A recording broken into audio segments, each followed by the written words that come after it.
Trano hevitra efatra no Maikila forehatra tao amin'ny Fokotany Antanambasoteman fatra faharoa ny andro ny Larobia fa 12 ny volana May tokony tamin'ny fitora sasany alina. Raha ny zavatra hita teny an-toerana dia Maikila forehatra avokoa ireo entana tao anatiny ireo trano ireo, entana izay nisasarana tao anatiny fotoana maro. Araka ny voalazany ireo tompo-trano izay lasibatry ny hai-trano ity dia ny circuit électrique no natonga ny firehetany. Tonga teny an-toerana ny pompier sy ny mpitandro filaminana nijery ny zavamisy. Zay zany sisy teto mihitsy. Fa za nandeha ny voyage, olo tompo-trano mbola miasa, mbola tsy rava. Rehefa za avy ny voyage apiditra entana amizay fa harivariva efa milodaka be le trano.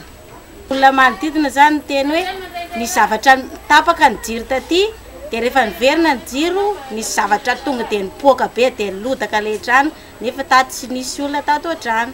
Za amizay tafiditra ato moa za fa avy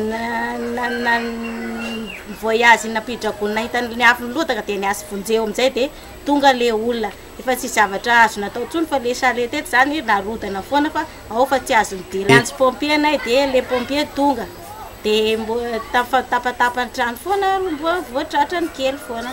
Tena fa tsy zavatra azo raisina tsony, tele, armoire, fanaka rehetrarehetra, lamba tsisy, vita zero tapa fanjaitra tsy azo tsony. Fandrina inona rehetrarehetra, lamba koditra kokoa sisa taminahy. Mitafo lanitra ireo vahoaka ireo amizao fotoana izao, tsy azo ipetrahana ny trano noho ny fahamaizana nahazo azy.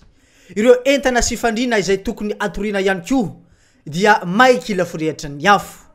De mba mangataka anareo mpitondra fandrakana mba mondra anay aty Antanambasoteman aty mba anampy anay fa tsisy zavatra azo niraisina mihitsy taminay na de tapa-fandraitra azy. De eto zany zaho mba mangataka aminareo mpitondra fanjakana fa tena tsisy atokona za io fa fanaka nay may trano nay tsisy aby. May daholo mba mangataka aminareo manam-pahefana mba hanampy anay mba hijery anay aty.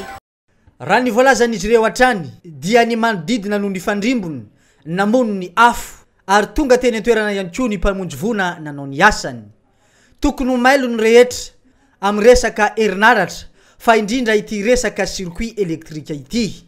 Tatoato izay nahazo vahana teto Mahajanga ny firehetan'ny trano tamin'ny lalan'ny circuit électrique.